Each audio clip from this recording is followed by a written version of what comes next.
I am the Philosophical Bachelor, and today I want to talk about what is pure morality and how it relates to the afterlife. Reward and punishment are powerful inducements to act correctly. They derive their power from pleasure and pain, which rules us from the beginning to the end of our lives. A taste of the stick may be required to put fear in a child such that in future, the threat of the stick will suffice to induce the behavior desired by her parent. Similarly, a material reward gives pleasure to a child such that the next time, just the allurement of a reward is enough to cause her to strive for it through appropriate actions and behaviors. A child can be considered to have reached some level of maturity when actual sticks and carrots are no longer required for them to act appropriately. Yet sticks and carrots do not go away entirely. Material sticks and carrots will have fulfilled their tasks when they become internalized. These internalized sticks and carrots remain with us even when we are no longer children. The same mechanism of control extends to adulthood, though the details differ. Being sent to one's room without dinner, grounded, struck with a cane, detention in school, suspension or expulsion from it, becomes in adult life being dismissed from one's job, a fine, a beating, jail, and in some countries even the death penalty. For many, the threat of punishment alone is enough to make one toe the line with both written and unwritten rules. The carrot side of the equation for children may be gifts, demonstrations of affection such as hugs, and verbal or written praise such as a well done articulated by a teacher verbally or scrawled on a test script. For workers, the carrots are salary raises, promotions, being entrusted with important responsibilities, prestigious job titles and perks such as a corner office, a personal assistant, or the use of a company car or jet. The hope to achieve these carrots can be a powerful motivation for workers. Intangible carrots include the admiration of others, usually tied to one's status, which is linked to one's job, sophisticated lifestyle linked to one's wealth or income, ownership of assets such as property, and ownership of consumer products such as cars, luxury watches, shoes, and handbags, which is often once again linked to one's income and hence job. Pain and pleasure, its close proxy of punishment and reward, belongs to the realm of the mundane. For some people, there is yet another layer overlaying the demands of the mundane, the afterlife of their religious convictions. There are three main groups. 1. Heaven, hell, and its variants, such as the Platonic realm of forms, purgatory or limbo till the day of judgment belonging to the Abrahamic religions and the Platonists. 2. Reincarnation. The Hindus and Buddhists believe in the continuous cycles of birth, death, and reincarnation. They build up karma, both good and bad, in their current and past lives, to be redeemed in future ones, with enlightenment as the way to be liberated from the endless cycles, in a complete union with the One in Nirvana. The general thrust of these two groups is that there is reward or punishment to be reaped after this life. 3. No afterlife. Another possibility, though one not preached by the major wisdom traditions, but perhaps believed by atheists and existentialists, is that this current life is all the life there is with nothing thereafter. Reincarnation doctrines have a remarkable feature where while karmic account balances are inherited, memories are not accessible generally, so what have been learned in previous lives are not retained. This feature is not found in the first group, who await the final judgment based on their single life. This essay focuses on the doctrine of reincarnation, not as a critique, but as an anchor for discussion. The outcomes, however, may be applicable to the believers of the first and third group also. Why must memories be forgotten for the reincarnated? Would it not be better if one retained knowledge and, more importantly, wisdom from previous lives? Just as old people in the world retire and get out of the limelight in order that the young can rise up and shine, the consequence of retaining memories of prior lives is like old people continuing to remain in the world, albeit in younger bodies. Their ideas may become reinforced by sedimentation over the lifetimes, stifling progress the way outdated ideas crowd out new and better ones. Thomas Kuhn remarks that while scientific revolutions happen suddenly, the switchover between outmoded theories and the new superior ones take time.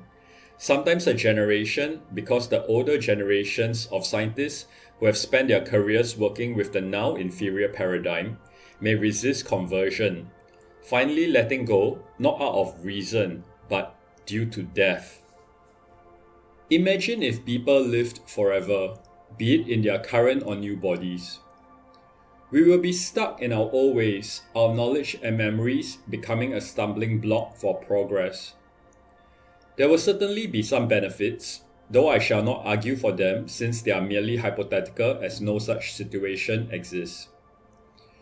It is, however, clear that with no fresh start and loaded with the baggage of the memories of past lives, the collective consciousness of the world will likewise age, while fresh birth, at least a birth without memories of past lives, will be a constant source of renewal for the human species, better allowing novel ways to be attempted. Imagine if slavery, imperialism, colonization, racial and gender discrimination against homosexuals, classism, or feudalism remain with us. For some of these regressive categories, it is not hard to imagine since they remain with us today. Forging new paths is especially important since the world keeps changing, no matter the memory reincarnation situation with human beings. Yet not all knowledge gained in past lives is lost. We owe a profound debt to the wisdom of past ages, concretized in the form of culture, for instance in music, art and literature, philosophy, science, and history. These are transmitted through physical mediums such as paper, film, photographs, recordings, and today, digitally. However, not all that is transmitted is formally recorded. The past continues to influence our ways of life, the common understanding people have in a society, and even globally, formal societal norms such as state policies, for instance, our constitution and laws, and informal societal norms such as our mores and taboos. Not all of it is good. Our prejudices often are informed by the prejudices of our forebears. The damage to the environment is not primarily the work of those currently alive, but the accumulation of environmentally harmful actions by our ancestors. What we have inherited is so deep and profound that there is no way to remove its effects without unraveling what we consider new. For instance, all music owes a debt to the music of the past. A line can be drawn linking jazz, electronic dance music, and other forms of pop music to classical music. The architecture of today owes a debt to the building knowledge of the ancients. Think foundations, Corinthian columns, and the golden ratio. Could we have arrived at quantum mechanics if we did not have the planetary model of the atom first? But could we have achieved nuclear power if we stuck to Aristotelian or, for that matter, Newtonian physics? While we owe a tremendous debt to the past, perhaps we need the past to be past in order that we can forge a novel future. But wherein lies the difference between reincarnation and a single life, if reincarnation is characterized by no memory of previous lives? If one does not recall prior lives, then for all effective purposes, it is a new life. However, reincarnation is characterized by karmic inheritance. If reality has only brand new single lives, then there is a loss of karmic accountability. However, I want to offer an obvious naturalistic explanation of karmic inheritance. Whatever damage and harm, goodness and love, done by previous generations is inherited by subsequent generations. I've earlier mentioned knowledge transmission across generations in the forms of culture, philosophy, science, history, societal norms, and climate change. I've elaborated using the examples of music, architecture, and physics. More specific to individuals are intergenerational wealth, debt, and trauma. I leave out genetic inheritance of disease and health, since those are not due to intentional actions of their hosts. Nonetheless, future generations reap what their forebears have sown, for better or for worse. But if selfhood does not carry on, why should one care about the state of the world after one's demise? There are two main reasons, the first utilitarian and the second altruistic. One's own descendants in the direct family bloodline, one's children, grandchildren, and so on, will be the primary desire to want to leave behind as best a world as possible to them, the reason being the love of kin. Then there are the children of relatives and friends, and the children of these children, and so on, though the link to oneself becomes increasingly tenuous. Then there are the children of no relation or material link whatsoever. If one has no children, no figurative skin in the game, does it then mean that one need not care about the future beyond one's lifetime? Restating the question more broadly, if there is no heaven or hell awaiting us in our afterlife, no reincarnation and no kin either, does this mean one need not care? But as Immanuel Kant argues, if one acts not because it is simply the right thing to do, but in expectation of reward or fear of punishment, then is the act truly moral? Should our goodwill depend on reward, punishment, or a utilitarian love of kin? That is where the second reason becomes important, an altruistic care for all of mankind. As Henri Bergson notes, the love for one's family may extend to one's wider relations and perhaps even to one's society, the difference between them being a difference of degree, while a love of humanity is a difference in kind altogether. What can be the ground of solidarity between all human beings? Bergson's answer is that this love for all humankind is something we can learn from the mystics, because they exhibit a general love and not one reserved only for their lovers, friends, and family. I think he is on the right track in the sense that to be able to get past self-serving reasons does require one's mentality to be somewhat enlightened.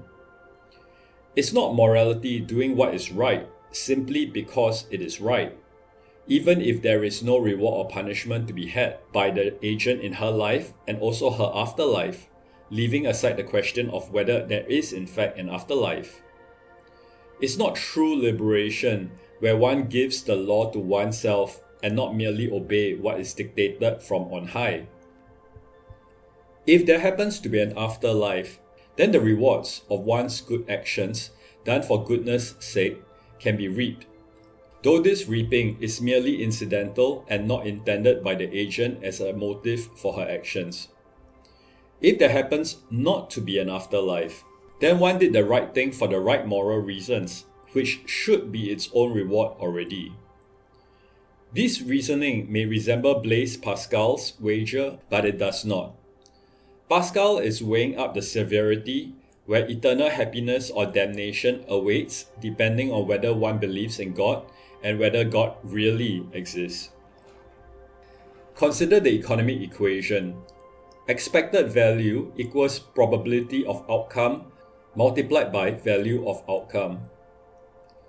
Any probability, no matter how low, when multiplied by a value of outcome that is infinite, makes the expected value also infinite. Translating this concept to Pascal's wager, the expected value of believing in God is infinitely superior, since its value of outcome if God does exist is eternal happiness, or if one did not believe, eternal damnation. If you win all. If you lose nothing. Wager then without hesitation that he does exist, pontificates Pascal. Pascal overstates his case where he writes that a person who believes there is a God only for the belief to turn out wrong loses nothing. She certainly loses something. It is just that that something, compared to infinity, is close to nothing, but is not nothing. Pascal's argument is precisely the kind of argument I am opposing in this essay. His reasoning is one of hope and fear, disguised as the necessary conclusion of a logical mind. I am arguing that a truly moral person will, regardless of rewards and punishments in this life or the next, do the right thing regardless. If one allows hope and fear to be one's guide, then one may be misguided. To recap, without fear of hell or karmic retribution, or the enticement of heaven or karmic reward, why should one act rightly? The effects of one's act reverberate in the current and future world, whether one has children or not to endure them, if one's actions are bad, or benefit from them if one's actions are good. We may act for utilitarian reasons, to benefit oneself and our descendants, or for altruistic reason, not to benefit self or kin, but for humankind. But why should one care for humankind if not for utilitarian reasons, the fear of retribution or the hope of reward? Precisely why doing the right thing simply because it is the moral thing to do, which leads to altruistic action, is the mark of an enlightened and liberated mind. While doing it for utilitarian reasons, hope of reward or fear of punishment is morally dubious. The right thing to do is what benefits humankind, and by humankind here is meant all current and future people, and is for that reason already worth doing, even if it means I have to restrain myself from acting in ways that gives me pleasure but may harm others, including the yet to be born, or make some self-sacrifice if it benefits others more than what I have to sacrifice. To act rightly without threat of punishment or hope of reward, be it in the form of heaven, hell, or karmic accounting transmitted through reincarnation, is the virtuous person, one who is not making Pascal's wager, but is instead acting in a truly moral and enlightened way. Appendix. In the essay, the discussion is focused on doing the right thing simply because it is the right thing to do. Utility, hope of reward, and fear of punishment in the afterlife still seems somewhat self-serving, as opposed to acting for the sake of morality alone. But why should we do what is right just because it is right? I did not argue for this in the essay, implicitly regarding it as self-explanatory as a matter of principle, which is also why I regard it as pure morality, since it is acting morally for the sake of morality. However, for those needing further arguments, in this appendix I discuss the enlightened self-interest of pantheistic oneness as another reason leading to a care for all humankind. This is applicable to belief systems with pantheistic aspects such as Advaita Vedanta in Hinduism, which aims for the self or the Atman to be in union with the Brahman or ultimate reality, and Neoplatonism, where the ultimate aim is reuniting with the One. In addition, mystics describe a union with the One, though for some religions, their teaching of union and identity is considered unorthodox.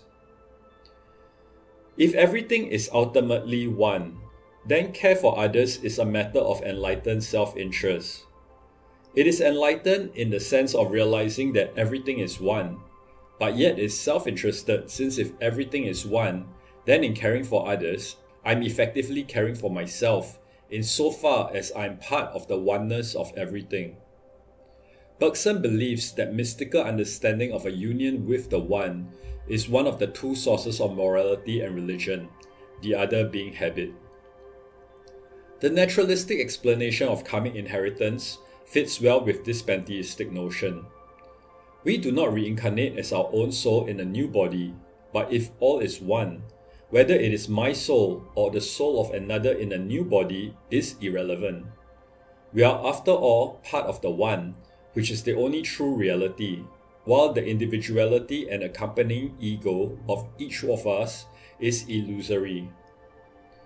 Because the effects of our acts in our present life reverberate through the present and future world, what should have been our individual karmic account is inherited not by us as old souls in new bodies, but by truly new beings in the world. They inherit the karmic accounts of past people in the form of the state of the world that the past people have left it in, through the aforementioned culture, philosophy, science, history, societal norms, environment, wealth, debt, trauma, and so on. While none of these new beings are specifically our soul, they are still us to the extent that all is one. Karma is the ineluctable chain of moral cause and effect in the world. The naturalistic explanation dissolves the problem of karmic accounting. There is no longer a need for karmic accountants to track each individual's karma as we live our lives, since the naturalistic explanation explains how the effects of our acts will affect ourselves during our lifetime and others during and after our lifetime, because we are all one ultimately. Whatever karma we individually accumulate remains in the world after our death, continuing to affect the living and possibly even the yet to be born. If we recognize that when we hurt another, we are really hurting ourselves insofar as we are all one, then since we have a self-interest to not hurt ourselves, we will also not want to hurt others. Likewise, when we benefit others, we benefit ourselves insofar as we are all one. The enlightened understanding in this appendix is the realization that all are one. The enlightened understanding in the essay is to do the right thing simply because it is the moral thing to do. It is a matter of principle and hence needs no further justification. Though both are different kinds of enlightened understanding, they lead to the same outcome. If justification is needed for one to obey the principle of morality, enlightened self-interest may then be the solution. Thank you for listening to the Philosophical Bachelor.